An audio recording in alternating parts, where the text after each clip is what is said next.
Hey guys, good morning and welcome back to my channel. তো ঘুম থেকে উঠে আমি আকাশ দেখে ডিসাইড করি যে আজকে ব্লগ বানাবো কি বানাবো না। যেদিন দেখি আকাশটা সুন্দর লাগছে সেদিন ভিডিও করা শুরু করি, আর যেদিন ভালো লাগে না সেদিন আর ভিডিও করি না। তো যাই হোক, সকাল থেকে বেশি আমার কিছু করার থাকে না, তাই সেগুলো আর ভিডিওতে দেখালাম না। তো এখন আমি রেডি হচ্ছিলাম ক্লাসে যাওয়ার জন্য। আর আজকে সারাদিন আকাশটা এত সুন্দর লাগছিল, বেরিয়েছিলাম ক্লাসে যাওয়ার জন্য। আর তখন কিন্তু ভিডিও করি না। ক্লাস থেকে ফেরার সময় আমি চলে গেছিলাম একটুখানি স্মার্ট পয়েন্টে কিছু খাবার দাবার কেনার জন্য। এই সেকশনটা হচ্ছে আমার ফেভারিট।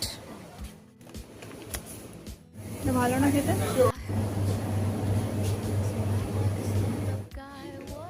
বাড়ির পাশে স্মার্ট পয়েন্ট হয়, এখন আমার এত ফালতু খরচা হয়, আমি রোজ যাই আর কিছু না কিছু ভুলভাল তুলে আনি আর ঘরে এসে খেয়ে দেখি খারাপ খেতে। বিশেষ করে নতুন নতুন ড্রিঙ্কস ট্রাই করতে আমার খুবই ভালো লাগে। সেটা যাই হোক, এনার্জি ড্রিঙ্ক হোক চাই স্পোর্ট ড্রিঙ্ক হোক, তো আমি এটা এনেছিলাম। জানি না এটা কাদের ভালো লাগে, বাট আমার কিন্তু একদমই ভালো লাগেনি। তো যাই হোক, আজকের ভিডিও এতদূর পর্যন্ত।